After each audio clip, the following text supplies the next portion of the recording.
Hi guys, Ali Duzette here, and welcome to day one of our Money Miracles Challenge. 30 days where we are hopefully all going to experience some serious money miracles. That is my intention for all of us. In aliduzetclasses.com, if you sign up for the 30 Days of Money Miracles product in there, then the 30 Days of Belief Work from my finances book, which is on Amazon, I've just copied and pasted the prompts from this book into that product, so we can work through that together, and it can be very easy, and you get little points in my system in MemberVault for working through it.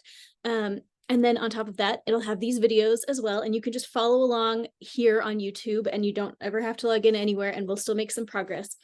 But today is day one. And so the first thing that we do whenever we start anything is set our intentions. We decide what the goal is. What do we want to get out of this experience? So I have my little journal here, and I want to invite you to get out your journal as well, because what we're going to do is write down our intentions and our goals really quick. And I'm going to do this too with you right here. So go ahead and write down the word intentions and maybe like money miracles at the top. And I just want you to think of a few different things that you wish were happening with you money-wise. Okay, what kind of debt do you want to pay down? What kind of experiences do you want to experience? Okay, when you think about money and having enough of it, like what is something that you wish you could do with money? How do you wish it would come to you? This is kind of open-ended. You're just going to think in your mind about what do you want to get out of this 30 days. We're going to hopefully revamp all of our money mindsets, hopefully get out of a scarcity mindset and open up our hearts to accepting blessings from our creator that can come in a financial way. We're trying to open up our own hearts to accept more blessings from our creator who wants to bless us anyway. Okay, I really and truly believe that God wants all of us to be very successful and have everything that we need. I really believe that. And I also believe that when that doesn't happen, usually it's because we are blocking it, not because our divine creator is blocking it from us. So my goal for all of us over the next 30 days is to really look within and find the parts of ourselves that are self-sabotaging, that are pushing away prosperity and abundance, so that we can all just be open to more and more miracles. That is my real goal. So let's go ahead and take a minute and write down just a few intentions, okay? And I already thought about this ahead of time. So if you have to pause the video to keep going, I'll just write down mine really quick.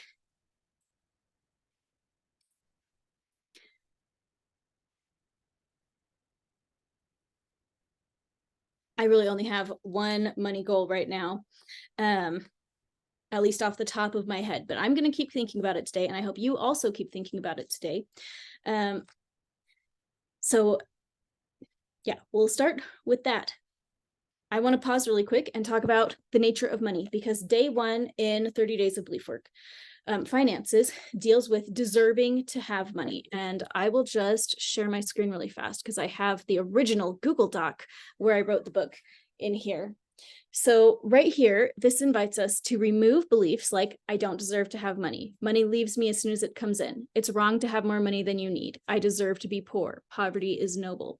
Do you resonate with any of those beliefs? Do you believe that being poor makes you a better person than if you were to have more money? If you have beliefs like that, you are limiting your ability to experience financial abundance. And that is you. Like if God is trying to bless you in a way that you will accept, and you actively reject financial wealth because you believe it makes you a worse person and undeserving of God's favor, like, can you see how that would cause some problems? In this book, I recommend replacing beliefs like that with things like, I deserve to have money. I always have more money in reserve. It is good to have more money than you need. I deserve to have my needs met every day. Poverty is neutral, okay? Being poor does not make you a good person or a bad person. It is just a way of being. And it's the same with wealth. Having wealth does not make you a bad person or a good person. You're just a person. Okay, whether you have money or you don't have money, you are still a person. You have the same amount of divine embedded worth in your soul. It doesn't matter if you're rich or poor, you are worth the same as a human being. The worth of souls is great in the eyes of God, right? At the same time, You can have a lot of money and you cannot have a lot of money. And having a lot of money is neutral. Okay. Money is just a tool. Money is just a symbol. Okay. And you are allowed to have money and use it for good things if that is what you want to do. And obviously, we see there are many people out there that have money and use it for terrible things.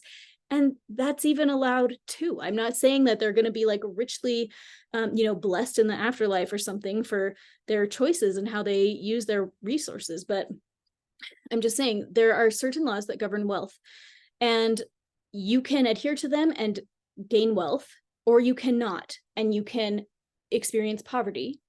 And either way, it doesn't necessarily reflect on you as a person, on whether or not you're a good person or a bad person. Good people can be poor and good people can make tons of money, and bad people can be poor and bad people can make tons of money. Wealth is neutral. Money is neutral. It is just a tool. Any tool is only good or bad in the hands of the person who uses it. And the goodness or badness of it depends on the choices that are made using that tool. So today, I wanted to just bring this into your awareness and to have you start thinking about, do you believe that you deserve wealth? Can you believe that wealth is neutral? Can you get out of old patterns, or at least just start it? This is what the process is. We're going to do 30 days of working on this because I know that these are like big ideas for a lot of us that have kind of grown up in a mindset that, all the mindsets that we've grown up with. Now we get to consciously dismantle them and custom create mindsets that are conducive to prosperity. Okay. And we can co-create those mindsets with our creator. And that is what I'm inviting us to do today. So the optional journaling prompts on that day one in 30 Days of Belief Work Finances talks about the emotions that you feel when you imagine having more money than you need. And I want to invite you to think about that. What comes up for you when you think of having more money than you need? If it feels comfortable, that's a good sign. And if it feels very uncomfortable, then that is a big sign that there is some serious work to do around the issue of allowing yourself to become wealthy. This is how money works. All money comes and goes, right? It comes in and you spend it. You have income and then you spend it. And that is how money works. It exists specifically to be traded for other things, right? And the way to become wealthy, the only way to become wealthy, is to retain more wealth than you spend. Okay. If you make $100 and then you spend $100, you can never become wealthy, right? If you gain $100, you have to save some of it because it is the savings that make you wealthy. Always having extra is what makes a person wealthy. That is what wealth is.